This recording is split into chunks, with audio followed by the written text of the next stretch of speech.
Hi, guys, and welcome to another episode of Behind the Number. My name is Carlina Sample. And I'm Allie Russell. And today we are here to talk to you guys about medical retirement.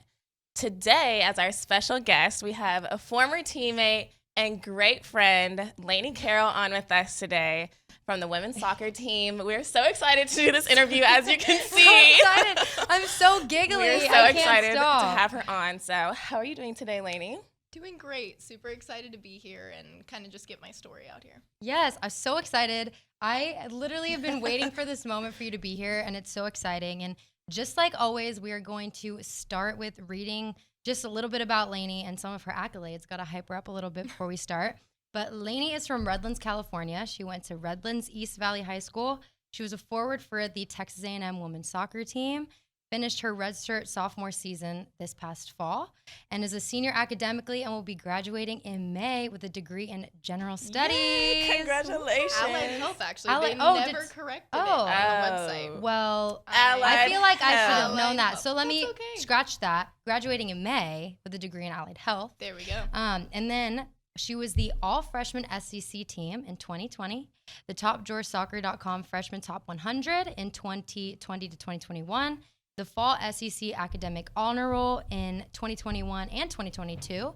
She has 4 career goals, 6 assists, and has racked up a total of 1,581 minutes on the pitch. So just to put that into perspective, I did a little research. You did some math? That's longer than a day. A full day of playing Soccer. soccer. Oh my goodness. That'd be, yeah. I thought I wanted to know. mathematician. I She looked it did up. it I was like, how ahead. many minutes are in a day? I wanted to see. But just so happy that you're here and so excited just to hopefully give you a platform to share more about your story and just kind of starting it off. Tell us a little bit more about you, about yourself, and how you got to A&M. Yeah, so growing up in California, I really don't think A&M was ever on my radar super early on. I had an aunt and uncle who came here, but in reality, I was like, okay, I think I want to stay in California, be close to the beach. And my parents just kind of put it on my mind. They were like, what about Texas? Just throw it out there. And so I came out and visited, and it seriously changed every single thought that I had about the recruiting process, because prior to that, again, I wanted to stay in California, but also everyone had told me, it's just going to click. You're going to know where you want to be, where you want to end up. And I just hadn't had that feeling. And I had gone on like 10 other visits at different schools, and I still hadn't had it. Went on a visit here, which, by the way, my visit was right after a soccer game in Dallas. I drove down. G scheduled my visit from 8 p.m. to midnight. What? So I didn't get to see really? campus in daylight.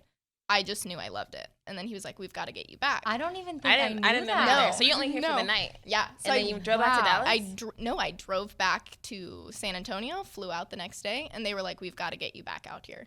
So a few months later, came, saw it in the daytime. Super random. I had like a first cousin who was head yell leader at the Oh. time. G coordinated with him and had like literally organized the visit of my dreams. I was on the field for midnight yell. I went and sat like in a VIP section for a football game. Like just not even anything having to do with G. It was all my cousin who was setting this that's up, and so great. it was hilarious. It was such a good time though. I was like, I love it here. I have to come. Exactly. Awesome. Yeah, that's so great. So we know, and of course, this is something that I feel like is pretty unknown to people unless they're really close to you. But at a young age, and if I say it wrong, correct me, but you were diagnosed with ankylosing spondylitis. Yes. Good. So job. thank you. I a know. tough I one. was like, I have to get that. So tell us a little bit more about that part of your story.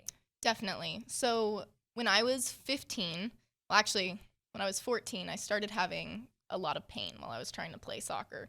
And it literally looked like I was dragging my right leg. I feel like I'm a pretty fast player, and all of a sudden I couldn't. Very fast. No, but all of a sudden I couldn't run. Yeah. And that was a huge part of my game, and I was struggling, and I knew all this pain was in my back.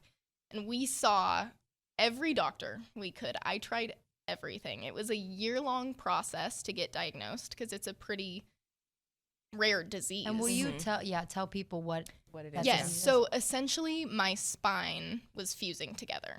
It starts at the bottom, at the base, kind of where your Sacrum meets your ilium. So it's Okay. that SI joint. I know, we're getting an anatomy lesson today too.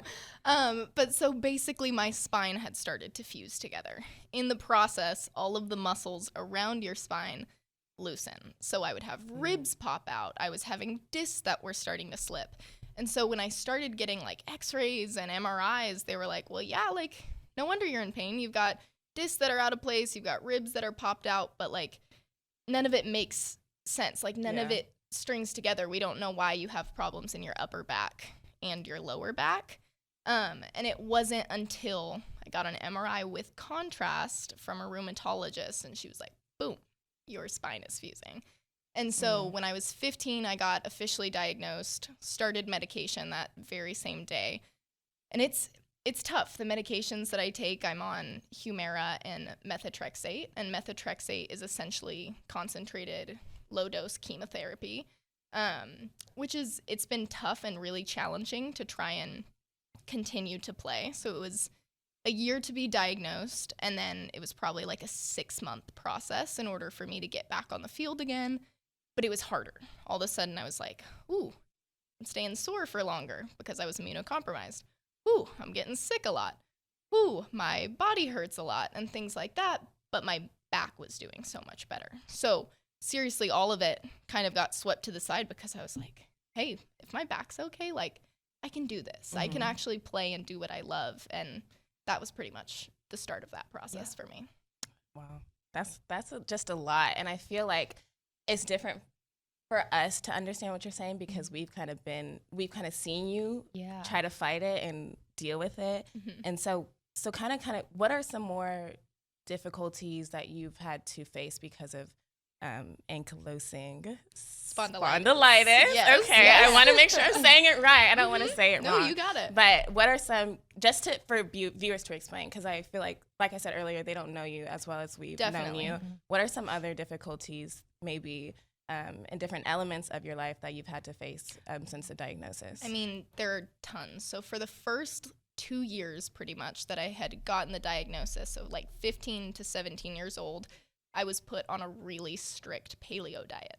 So I could not eat anything, pretty much. It was no lectin, which is a lot of vegetable skins and things like that. No sugar, no grain at all. So like not only no gluten, I couldn't have any grain, and no dairy. I might be missing something, but it was really strict, which was tough, but it was just trying to lower the inflammation in my body. So that was one thing. I don't follow that to a T by any means. I mean, shoot, I had like a pizza last night. But which is great that I'm at a place where I can do that now.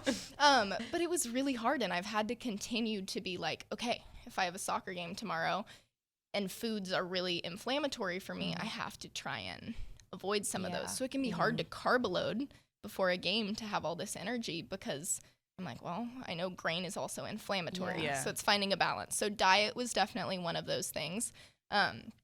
Another was for sure just the medicines. I mean, so the low dose chemotherapy, I get sick so often. Like today at our like team lift, one of my teammates, Kate, coughed.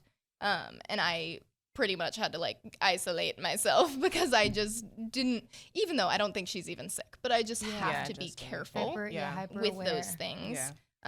Which can be really difficult because sometimes if people are going to fun events or places where there are a lot of people, like let's say like a conference or a big dinner party or things like that, sometimes I have to separate myself from those environments just because I have to be a little bit more cautious.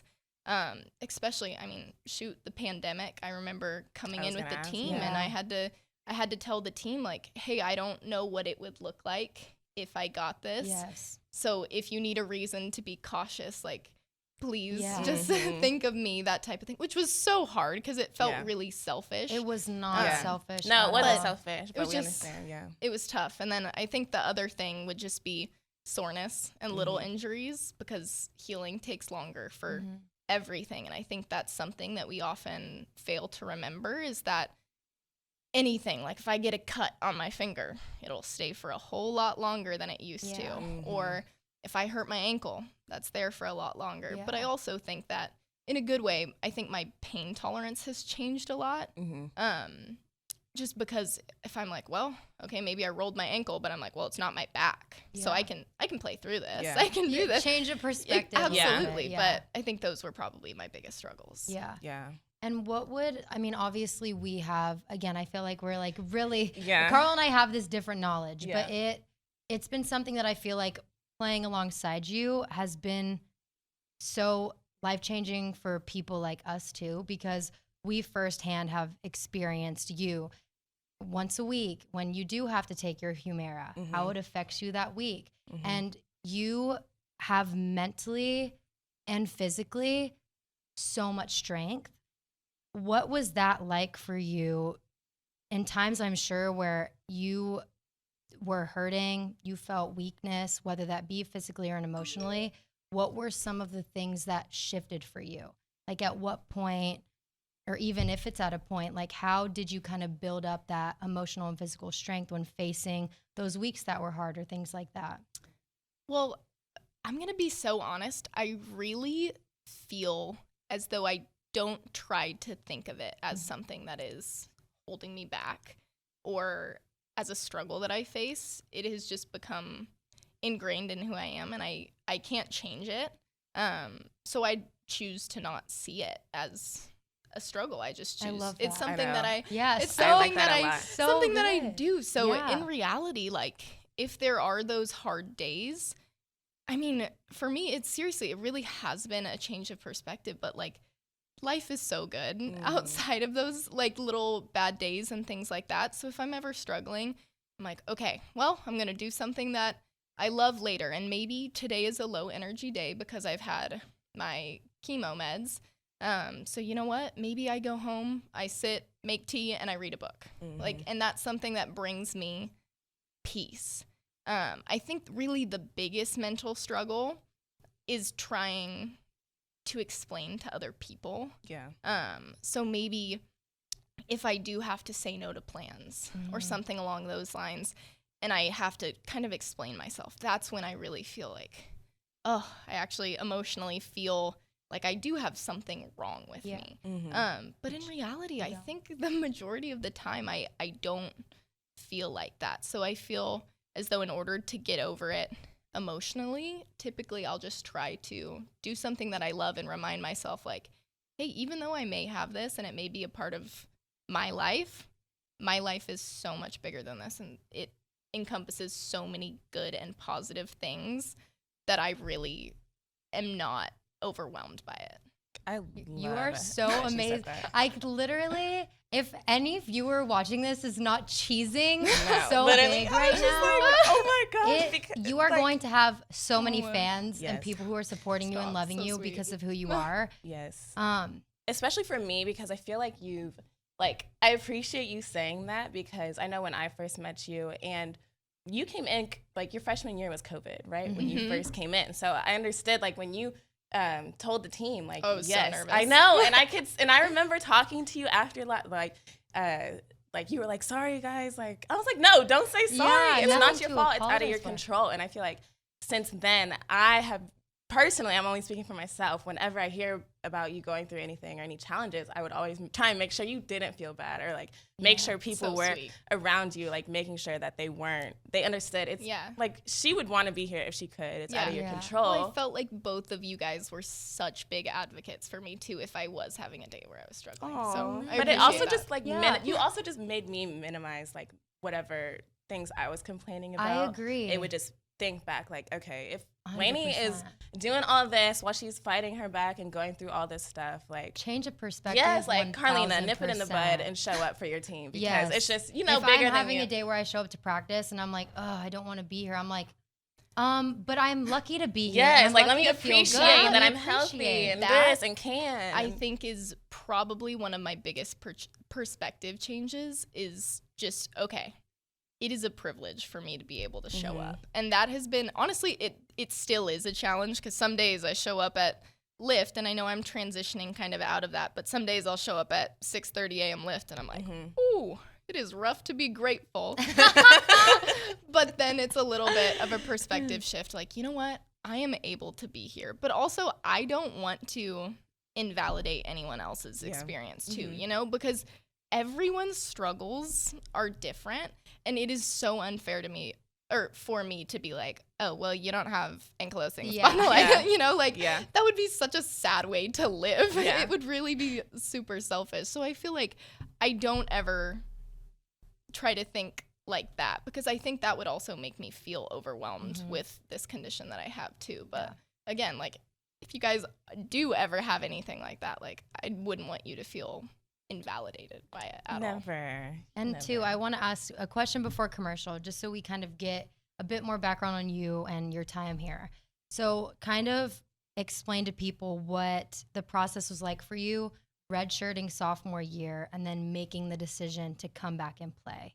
Yes. So my redshirt sophomore year was essentially because the autoimmune issue that I have caused 2 of my discs in my back to fully herniate. And so they were and still are sitting on my sciatic, which makes it tough because I deal now on top of the autoimmune with a little bit of sciatic pain. But I've done a lot of rehab to mitigate that issue a little bit, but it's still there. It was really hard though, because honestly, I felt like my season or my summer going into my sophomore season, I felt like I was playing at the top of my game. You were. I felt like I was doing so well. I was so confident. And then all of a sudden it was like, ooh, I can't pick up my right leg at all. And it was, honestly, that was harder, I think, than the whole diagnosis with the autoimmune. Just because, one, I think I was more cognizant of what was going on. I actually understood a lot more.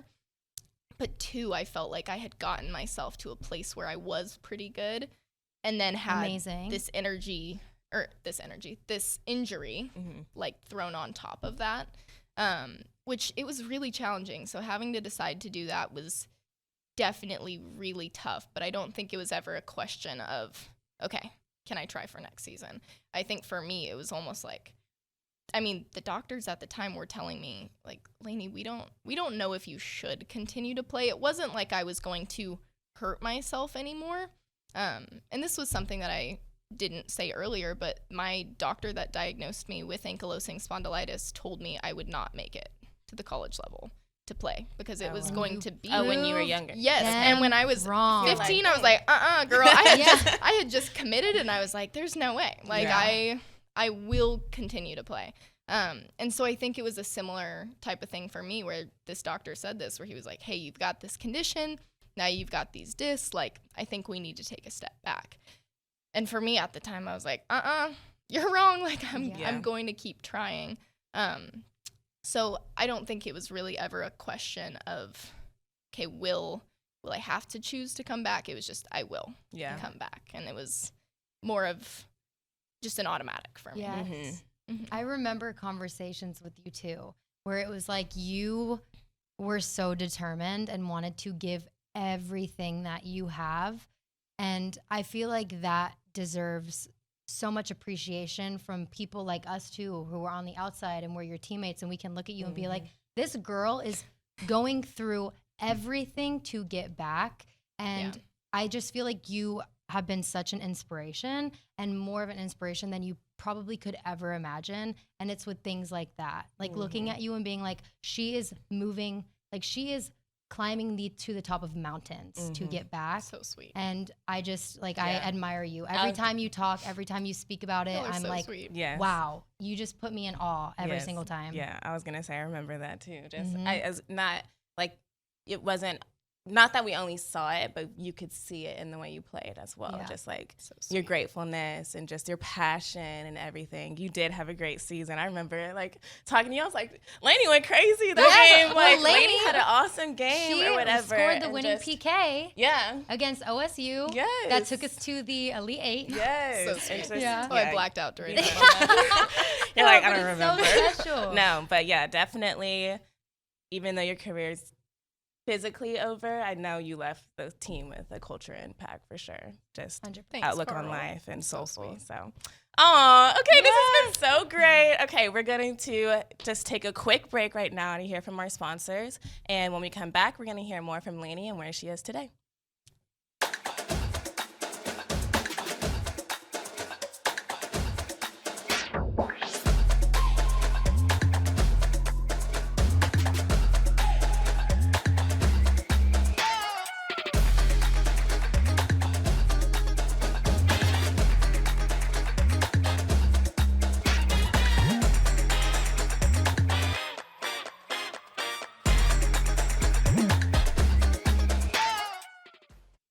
welcome back from our commercial from Academy Sports and Outdoors. We are just going to get right back into it with Laney. So recently you have made a decision to medically retire from the A&M women's soccer team. What was kind of the final push for you to make that decision? I feel like listeners are going to be like, man, this girl's got a lot wrong with her. No. So it was actually over this past winter break. I went home. I was home for like a day and started feeling really, really bad. Like, not good. Went to the ER and they got me on pain meds. They took a CT scan and they found out I actually have another chronic issue, which I had been dealing with since I was born. I had been having these really bad stomach aches. And I had just always thought, oh, this is what a stomach ache is. This is how this happens. And instead, I actually have what is called SMA syndrome, which is superior mesenteric artery syndrome. So pretty much there is not enough space in between that artery and my small intestine. So when I am having an episode or a flare up, my small intestine is pretty much cut off by that artery. And so nothing, not even water, can get through my small intestine. So everything comes up and I throw up nonstop, which is really aggressive and it's potentially fatal if you don't catch it, which was really scary. So I ended up in the ER for 3 days, and that was pretty scary. But once they had like given pain medication and stuff, it was a lot better. But last semester specifically, I had 4 episodes back to back to back to back with about 2 weeks in between each one. And you just never. And I was like, okay, food poisoning. Okay, I I'm just can't even stomach bugs. imagine that like that's what you felt was a normal stomach Yeah. ache. Yeah, no, they Yeah, were I like, know this when is she said that. debilitating. And Yeah. it was horrible. So there was one time where I was like begging my mom to go to the ER during one of these. It was over Thanksgiving break. We had like just had Thanksgiving dinner when I had one of these episodes. And I'm like begging my mom to go to the ER. And she didn't know, but she was just like, no, it's just a stomach ache. Like, you'll get through it. I promise. Like, we can help however we can. But like the ER, it's a mess, like that type of thing. And it wasn't until the next episode that I realized what was wrong. And so the reason why I have had to medically retire from this issue is because when I am playing soccer, I can't really keep weight on. And so weight, or like that fat tissue, is what separates the artery from my small intestine. And so I just have to stay above a certain weight. And like right now, I'm above it. It's not a drastic weight change or anything like that. I am at my weight goal for right now. But last semester when I had 4 episodes back to back, it was because I was trying to stay conditioned for soccer and just had no idea that a weight change of like 4 pounds was that drastic. Exactly. And so pretty much the whole time my small intestine's just cut off, but it's rough because it's not only that, it's also like, okay, well, if I am having a stomach issue, like if I throw up, I have to go to the ER, which is a little scary. And so the doctors were so sweet. Like, ultimately it was my decision, but they were like, Laney, here are the facts. Yeah. It's an even more rare condition. So they were just kind of like, here is what we know. It does not look sustainable. You essentially will be struggling, trying to stay above water to continue to play.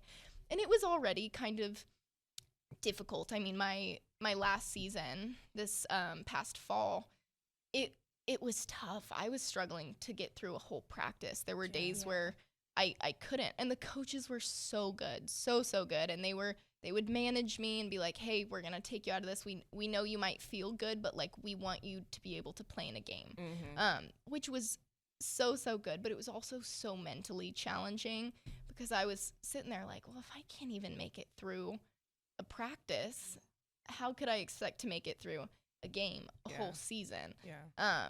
And so that was really, really tough. But when it came time, when I got this other diagnosis, heard the facts from the doctors, I was almost at peace a little bit with it. It was really, really tough still, don't get me wrong. But I was almost at peace because I was like, well, I wasn't playing how I wanted to. I physically could not. Yeah. With the medications that I was taking, I was having to give up a day to 2 days of practicing. I was having to step out in drills. I couldn't do anything extra to get better. And I was struggling. I wasn't able to play at the top of my game. I wasn't as fit as I could have been.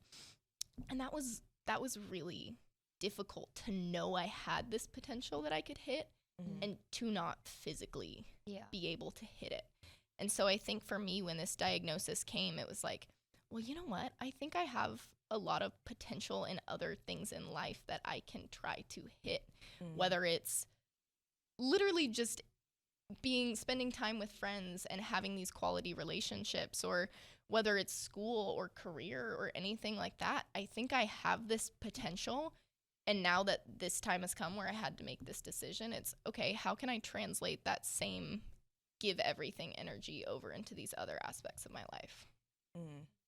That was very, very well explained and very well said. You're very good at putting your thoughts into words. Yes. It's something I struggle with, so I admire it. But for any other, because we were kind of talking about this before we started, and then I feel like I've just seen it through you now. But I feel like for some athletes, it may be harder for them to talk about their process in deciding to medically retire, or they may be embarrassed from it or ashamed in some kind of way. I've never been in those shoes, but I'm just imagining what maybe emotions people can feel. So what would you kind of advice or tips or guidance would you give to other athletes that are kind of battling those decisions and that thought process and those emotions of excitement and having answers, but I guess ashamed in a way of not being able to perform athletically in the way that they had wanted? Absolutely. Well, I'm not going to lie. It's difficult. So right now, this spring semester, I'm still training with the team. I wanted one last kind of normal semester. I'm not participating in the practices, but I'll like do my rehab around the field and that type of thing. I'm still there.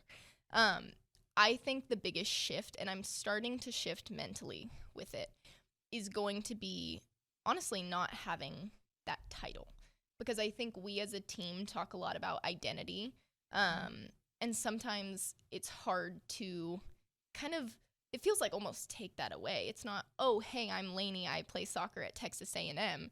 Now it's, hey, I'm Laney, what do I do? Yes. And so I think that's a struggle that I've had, but I'm starting to kind of tap into, okay, who am I?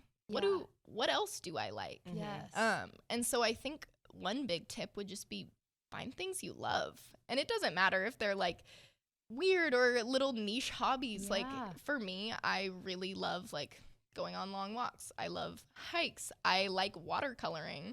And those might sound like kind of, I don't know, weird, but it's like, you know what? I really enjoy these, and they are keeping me happy and true to myself in a different way than I was true to myself while playing soccer.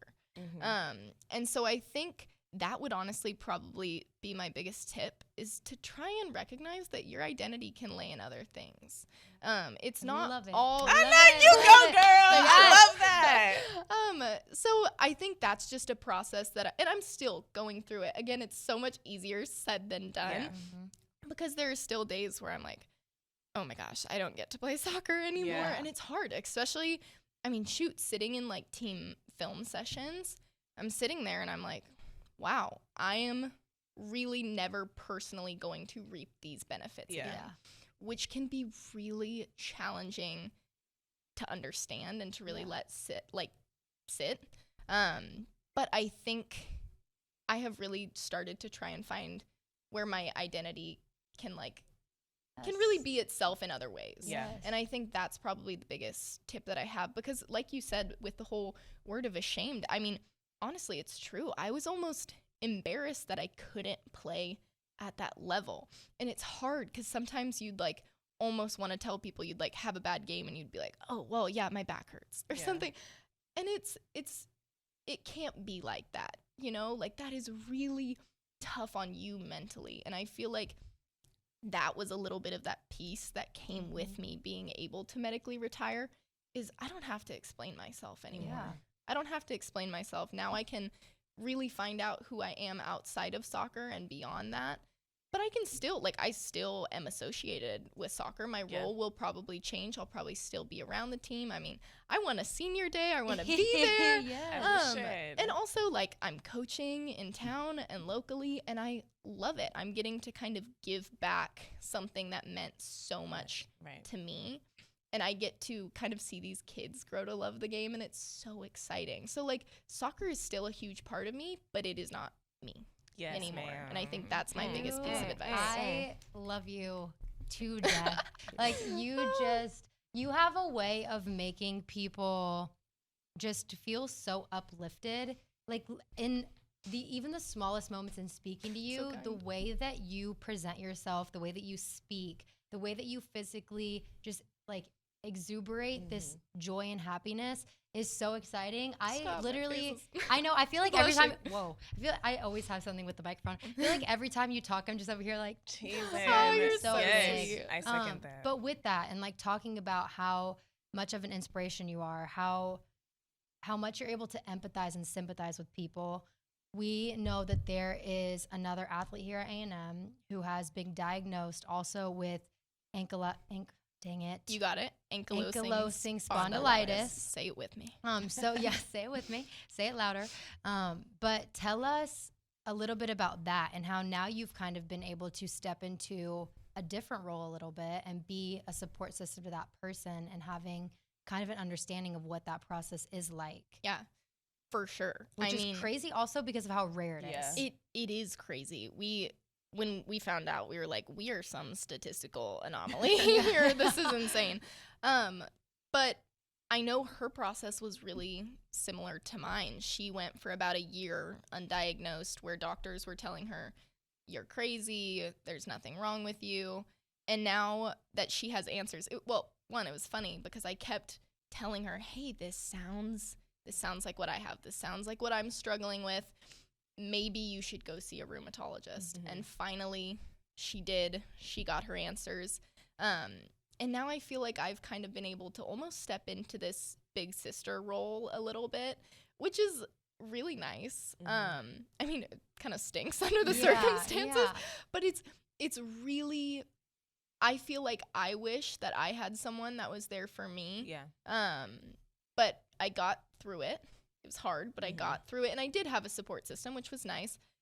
But I am so glad that I can be there for her through this, because I know it's a tough struggle emotionally, physically, mentally, in literally all aspects. It is a tough struggle, but I think she is a really tough individual, and I know that she will be able to get through it. And I think she's also just super excited to have answers as well, which is huge. Yes. I'm so glad that she has you. Yep. And I think that is going to make a major difference in her journey in this as well, because it's one thing to have someone as like a big sister role, but it's another thing to have Laney Carroll as that big sister role. And that is going to, I think, completely shift her mindset.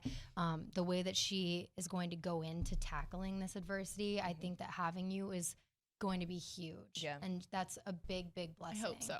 I hope so. I agree. Just especially because you will know what she's going through. Absolutely. And no one else. She can talk about all she wants to know anybody else, but nobody else will be able to understand. I mean, it's so weird sometimes trying to explain the pain. People are like, what do you feel? What does it feel like? And I'm like, it is stabbing and dull and ache. Like, it's all these, it's everything. It's literally everything, and no one gets it.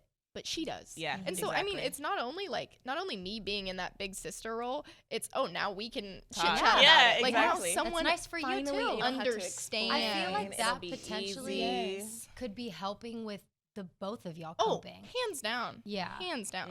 Because you're coping with a different phase of it, but y'all are still both coping. Absolutely. And so having each other in that is really special and helpful, I feel like. For sure. And something too, I mean, I'm sure that everyone has now been able to pick up on the fact that you are the happiest human being alive. Seriously, like there is never a day where Laney Carroll does not have a smile on her face. And it is, there's people who like will even come in here and talk about meeting you. And they're like, yeah, she's the happiest person ever. And we're like, isn't she? We're though? like, we know. Like, yeah, we're like, we know. We know Like, her. it's annoying. You know, No, it's amazing. we know her, So, like, thankfully. Yes. What are those motivations for you to face these adversities and to undergo these challenges that are really, really hard and to still find the blessings and to be happy and to just show that you are so grateful for being where you are? What are those motivations for you? I mean, I feel we had talked about perspective earlier. Honestly, one of my biggest perspectives is like, well, I'm alive. Yeah. Like I have all of this going on. I am alive. I could not be. Mhm. Like Yeah. there's a possibility that I wouldn't have been. Like I got through finding out that I had this secondary chronic issue, the SMA syndrome, and like that can kill you. So being alive is one thing. I'm stoked about it. But moreover, like even prior to that, I think it really just put into perspective, like I mean, I journal a lot, and one thing that I write is like things I'm grateful for. And one of them, honestly, is the health that I do have. Mhm. I mean, I might have these issues, but like I have health in other ways.